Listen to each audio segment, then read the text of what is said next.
А вот после Петрау можно собирать травы, ломать веники. Впервые возрожденный Петров день был проведен в 1999 году в селе Зюри Мамадышского района. Здесь же отпраздновали и 13-й фестиваль кряшинской культуры. Лира Давлетова об отдельных обрядах и забавах. Село Зюри, по историческим данным, возникло в XIV веке. Оно находится в 30 километрах от Мамадыша. Эти края отличаются особой живописной природой. Сама деревенька находится у подножия горы Терлау. Рядом дремучий лес с одной стороны, а с другой большой зеленый луг. И вот в этом красивейшем месте был организован праздник Петрау в 13-й раз.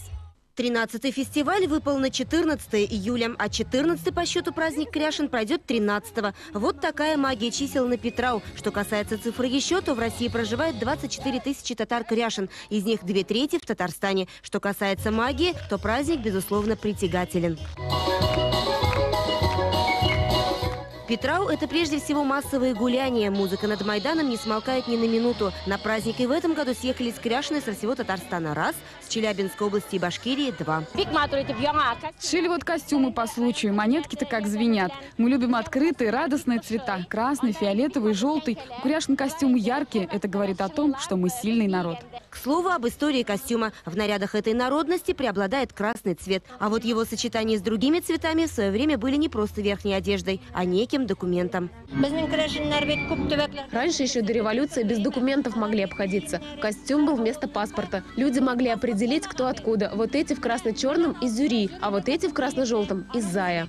Сейчас, конечно, национальные костюмы носят только артисты из фольклорных коллективов. Но есть мастера, которые радеют за сохранение этнокультуры. Они не модернизируют ремесла предков, а наоборот пытаются возродить и сохранить старые обычаи.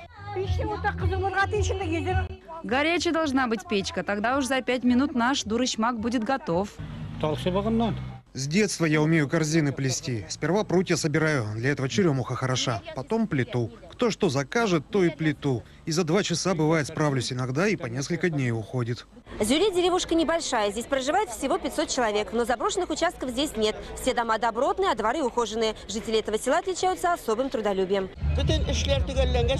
Праздник отмечаем только когда все работы будут завершены. Сено накосили, ягоды и травы на зиму собрали, веники для бани заготовили. Сегодняшний праздник – это поистине событие с богатым прошлым, щедрым, настоящим и, уверен, прекрасным будущим.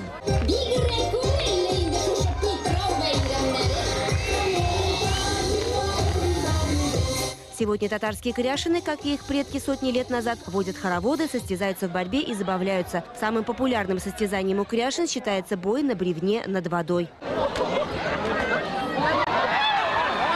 Апостол Петр известен и как покровитель рыбаков, потому одна из забав с этими и связана. Состязание, кто больше всех наловит рыбу голыми руками.